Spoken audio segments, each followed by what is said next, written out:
Perhaps the biggest change on the horizon for financial reporting is the development of digital financial reporting. And this is very much a response to limitations in traditional paper-based financial reporting. The limitation of traditional financial reporting is that the formats of the financial statements are fixed, and they're dictated by IAS 1, Presentation of Financial Statements. And this fixed format presentation ignores the compromises that have been made. It ignores the requirements of different users and different uses and how this might require a different presentation of information. It's a limitation of a one-size-fits-all approach to financial reporting. Digital financial reporting differs in that it provides for flexibility in terms of how information is made available. This is done through the use of what's referred to as Extensible Business Reporting Language, XBRL, and this is a system of attaching tags to line items in financial reports. To support this, the IASB has developed the IFRS taxonomy, and this is being followed in the European Union, Singapore, Korea, Japan. They also have XBRL reporting in the US, although they obviously don't use the IFRS taxonomy.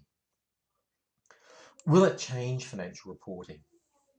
Well, IFRS dictates the format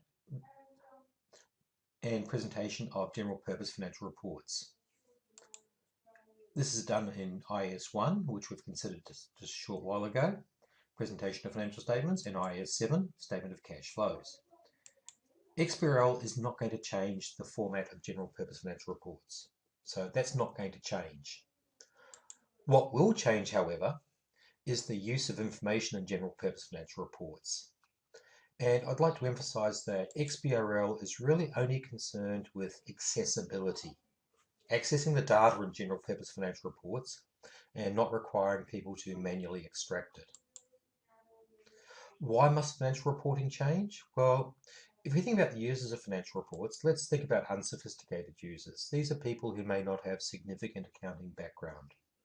For these users, financial statements, general purpose financial reports are very long, very complicated, and I would say generally inaccessible. Tags provide an explanation of line items, and this may enhance the ability of users to understand financial reports.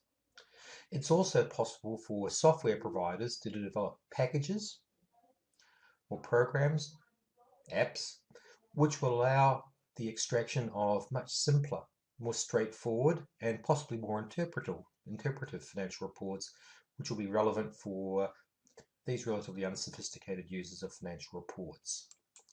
For sophisticated users, this is probably where the biggest change is going to occur. Detailed analysis requires extensive data.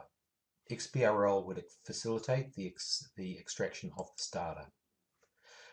We need to acknowledge that users already reformat and adjust financial statements.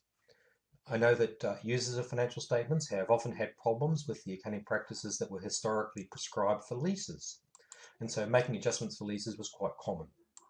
Likewise, many people find equity accounting somewhat problematic, and so they adjust for that. I'm one of those.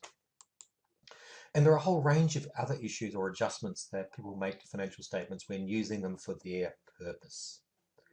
So what XBRL is going to do is it's going to simply speed up that process, because you're not going to have to manually extract the data and then adjust it. You mechanically extract it and you adjust it by program. So it's a major change. Now, there's been a lot of arguments about whether we should change it or not. And one of the arguments which is commonly advanced against transitioning to XBRL or digital financial reporting is they talk about the cost to the preparer. Well, I'd probably say that these costs are diminishing as software providers develop products which automatically attach the tags to items.